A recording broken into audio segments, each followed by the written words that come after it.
જય માતાજી, હું નીરુબેન મેણિયા આપનું સ્વાગત કરું છું ગુજરાતી કિચનમાં. આજે આપણે બનાવશું વઘારેલી ખીચડી. વઘારેલી ખીચડી બનાવવા માટે મેં એક મગ દાળ લીધી છે, અને ચોખા લીધા છે, અને ચણાની દાળ, અને એક નાનું અમથું ગાજર કાપી લીધું છે, અને એક મરચું, અને સિંગદાણા લીધા છે, અને એક ડુંગળી કાપી લીધી છે, અને એક બટેકું નાનું, અને હુકા મસાલા આપણે નાખતા જઈશું, કહેતા જઈશું. તેલ જોઈશું ને પાણી. વઘાર માટે મેં એક આવું મસાલો લીધો છે ને એક લીંબુ લીધું છે. ખીચડી વઘારવા માટે આપણે હવે ગેસ ચાલુ કરશું ને કુકરમાં વઘારવાની છું. કુકરમાં એટલે કુકર મેં જો તેલ નાખીશ.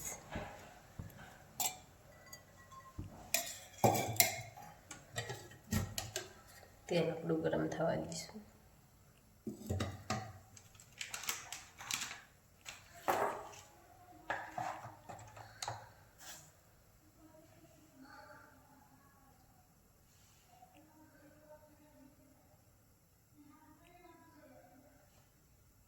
તેલ આપણું ગરમ થઈ ગયું છે. પછી અડધી ચમચી આપણે રાઈ નાખી દઈશું.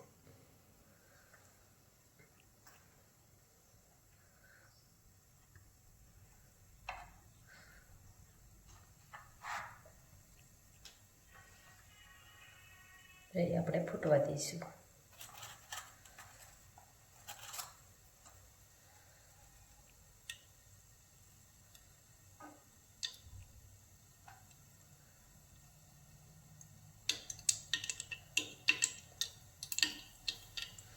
અડધી ચમચી જીરું નાખી દઈશું.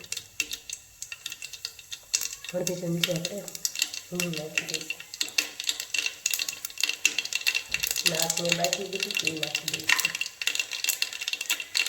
આનાથી બાકી નહીં કરે સુગંધ આવશે. ખીચડીમાં ગરમ મસાલાની જરૂર નહીં પડે.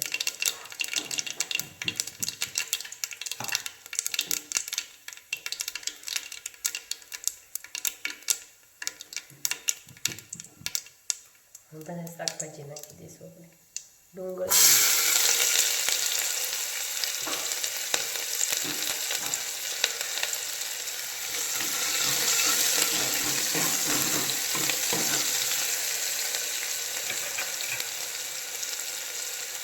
ગાજર નાખી દઈશું.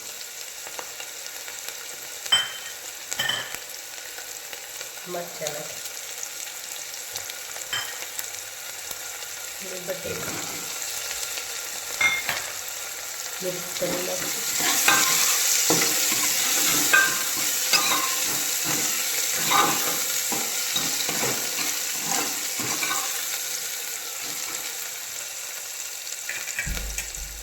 એમાં તો જે શાકભાજી ભરી હોય આપણે નાખી દઈશું.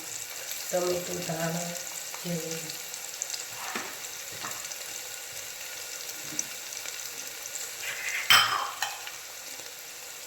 હવે આપણે મસાલા નાખીએ. હળદર, ધાણા જીરું પાવડર, મીઠું, સ્વાદ કરવાનું, લાલ મરચું,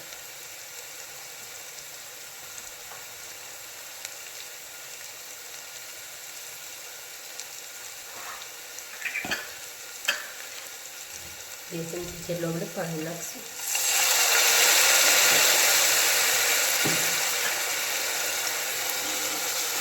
બધું મિક્સ કરી દઈશું.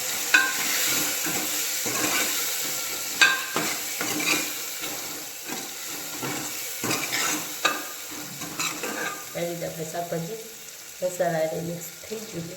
હવે આપણે એમાં ખીચડી ધોઈ નાખશું.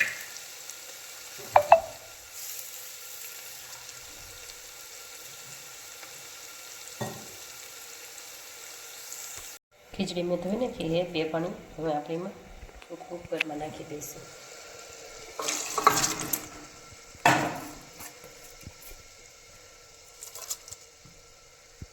અને સિંગદાણા નાખી દઈશું. મને તેલમાં નાખેલા નથી ભાવતા એટલે આવી રીતે નાખશું. મિક્સ કરી નાખશું. હવે આપણે પાણી નાખી દઈશું. હું 1.5 ગ્લાસ નાખું. કુકરનું ઢાંકણું ઘસીને આપણે 3 સીટી થવા દઈશું.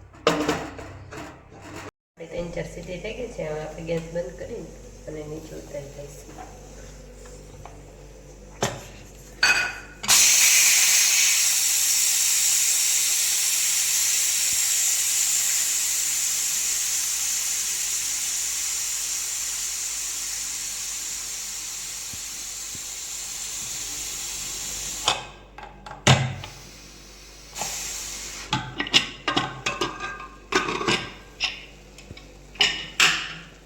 ચડી ગઈ આપણી એકદમ. હવે ગરમા ગરમ આપણે સર્વ કરી દઈશું. તૈયાર છે આપણી વઘારેલી ખીચડી મિક્સ. જો તમને અમારી રેસીપી પસંદ આવી હોય તો લાઈક કરજો અને શેર કરજો. મારી ચેનલને સબસ્ક્રાઈબ કરજો. કોમેન્ટ કરીને કહેજો કે કેવી લાગી ખીચડી.